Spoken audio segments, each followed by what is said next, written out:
Ifuatayo ni taarifa ya habari kutoka CBTZ na msomaji wako ni mimi The Super Brand. Wakati Ahmed Ally akithibitisha usimba wake hapa mjini, wakati huo Ally Kamwe akionyesha ubunifu kwa walembo.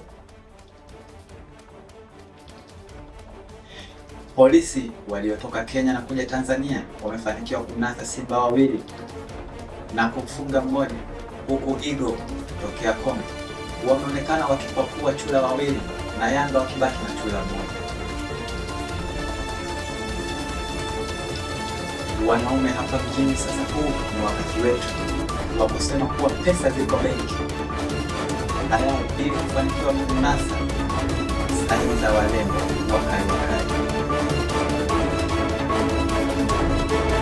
Timu zote mbili baada ya tamasha yao sasa wamefanya zenji tayari kwa kula. Na huu ni mshirika wa habari